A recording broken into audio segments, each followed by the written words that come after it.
What's up, YouTube? Welcome back. 500 Bushwhacker Ammo Test Series continued. We're on number 2. Let's pluck one out of the plethora of bullets we have here, or cartridges. I always get corrected on my terminology. This one right here will be the 275 grain Barnes XPB. That is a solid copper Hollowpoint, made by Barnes, of course. It's definitely a butt whooper in the 500 Magnum. Now, recently we did testing where we tested the Corbon version of this.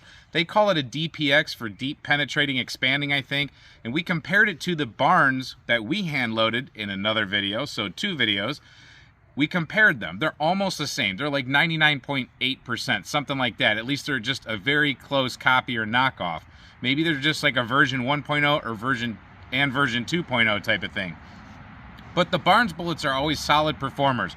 They do handle the velocities of the Bushwhacker. We have them loaded up for the rifle and for the pistol in various grain weights. Today we're focusing on that 275 grain because we want to compare it to the first 2 gel tests we did. The Corbon and then the hand-loaded XPB from Barnes. So this one is loaded with, and never follow my recipes, but just to give you an idea of what's in the Bushwhacker, what makes it accelerate so much, what gives it so much oomph. This is 98 grains of powder in here, behind a 275 grain bullet. So when this thing goes off, it's an absolute cannon.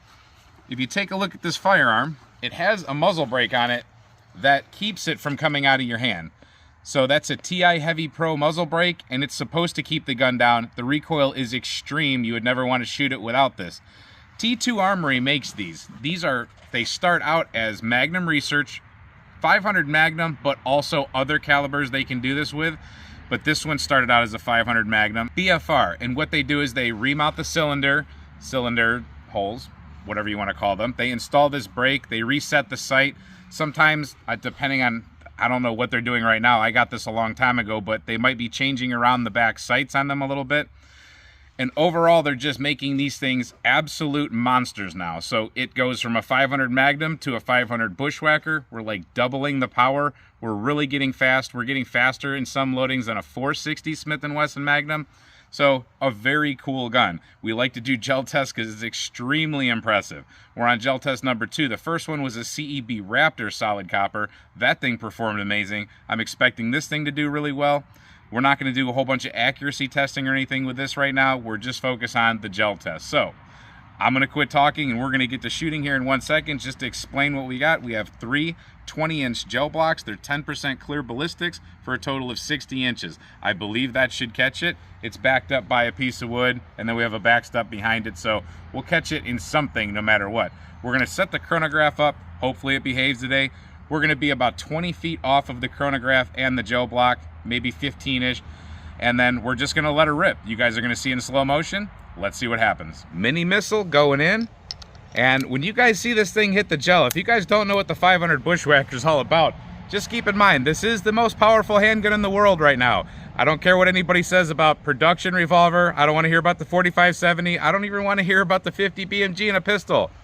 The way that this thing uses and how efficient the way it uses its powder and how efficient it burns out of a handgun, this thing whoops all other handguns. Trust me, the most powerful handgun in the world. It's awesome. Definitely check it out. 15 feet off that gel block, and as long as I do my job right, I'm fully expecting to have to pick one up off the ground. Here we go.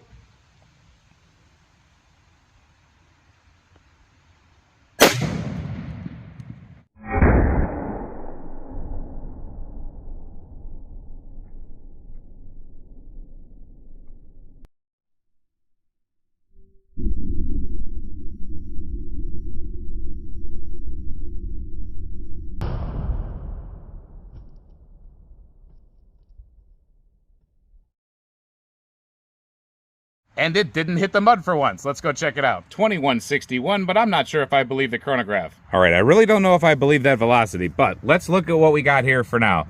The gel block got smacked right there in the front. It's a good placement of a shot. And we have a good, clean, clear gel block, except for it did hit the side here and get a little bit of black soot on it, or paint, whatever, but we can see in there. If you look right here, I'm gonna try to focus in on the center. We see where the copper kind of did something weird. It might have dusted itself, maybe a little fire or something in there. Something went on. You probably see it in the slow motion. But right there, we have a massive permanent cavity. That is extremely large. For any caliber that we shoot, that's bonkers. we see where the bullet did fail, or maybe it worked as intended, but it sheared off petals. So petals came off, and that, let's see, that is at the 11.5 inch mark, I'm gonna call. And then it continued on with what was left of it. There are still some petals on there. So like I said, I don't know if you call that a bullet failure or not. It landed after a bounce back. It was at 21.5 with a bounce back, almost 22, but it landed at 21, I would say. Some pellets are remaining, some are gone. Overall, it is a very devastating, crazy wound path. We did not lose that piece of copper out of the top. It did stay in. I mean, absolutely bonkers. Let's look from the top. Again, quite a lot of violence happened right there. You see that black spot, some kind of charring, burning went on. And then we have just this absolutely massive permanent wound cavity, which is actually very hard to do in gel. Gel is very elastic. It doesn't leave a very good permanent wound cavity all the time. We did have a possible exit there of some copper on the edge. We lost a little piece right there somewhere. And then we had this piece that tried to come out right there. I mean, that's very close to the top, but it's not out. And then we have that piece right there where you can see some of those talons are very pulled back. Some of them are peeled back a little closer to the body, and some of them are actually gone. So I'm not too sure about this exact shot. I want to confirm that velocity. I'm not sure about that velocity at all. I'm going to take this shot again. Now, as much as I hate to do this to that gorgeous piece of gel block, I'm going to go ahead and smack it again. I want to get the confirmation of velocity, which may or might not happen with this Caldwell ballistic precision piece of garbage I have here, but I also want to see if the bullet will consistently perform twice in a row. I thought I would get more penetration, but when you have a hollow point in a solid copper bullet like that, it can really put the brakes on things. Here we go.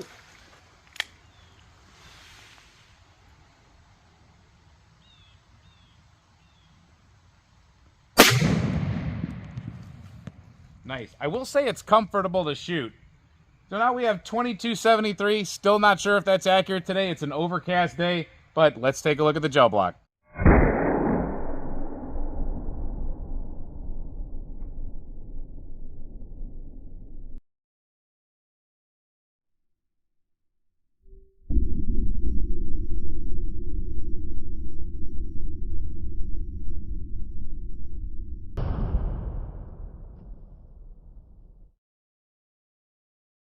All right, 2273.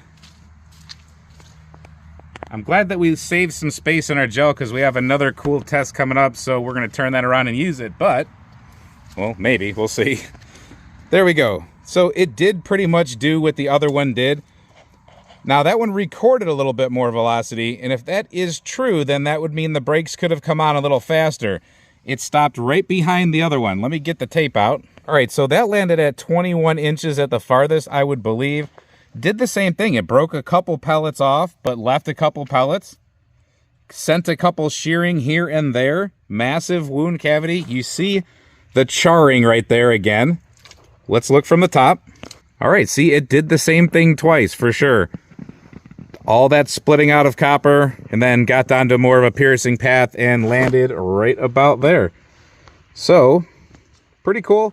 I did expect more penetration, but man, that is some complete devastation right there. Let's just be honest, that going off inside anything, let's say we were hunting, a couple people have said, why would you shoot a deer with that? Because they know I plan on probably hunting with this handgun and trying to get a deer this year, but if that can all be contained into 20 inches, then that's pretty good, because that means that all this devastation basically happens in that first 14 inches of block. So 14 inches is definitely a thoracic cavity of a deer. Now, would this particular wound be good for certain other animals, some very thick-skinned animals, African game or something? No, probably not. But let me know in the comments what you think this might be good for. You guys know all the different game animals better than me. I guess this would be good for pigs. All right, after digging those projectiles out, first one and second one to hit, this one seemed to open up just a hair more. They both left two petals on. It's pretty crazy how they did just about the same thing. So we did have consistency. It was odd consistency.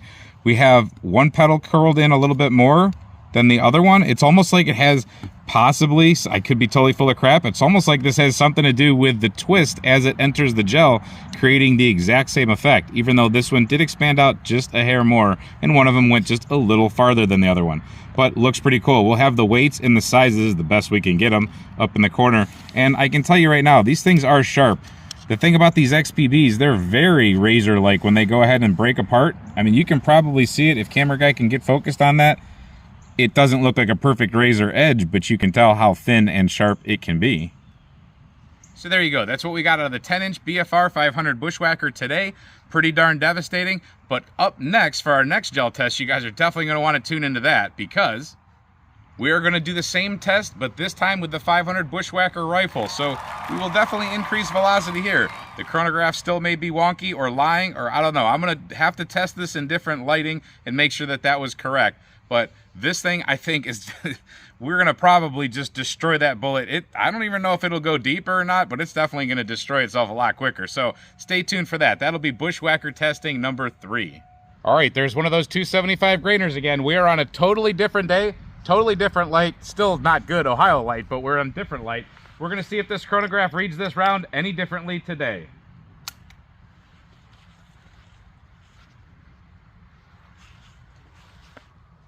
We're about the same distance that we were. We're just on a different backstop, I think.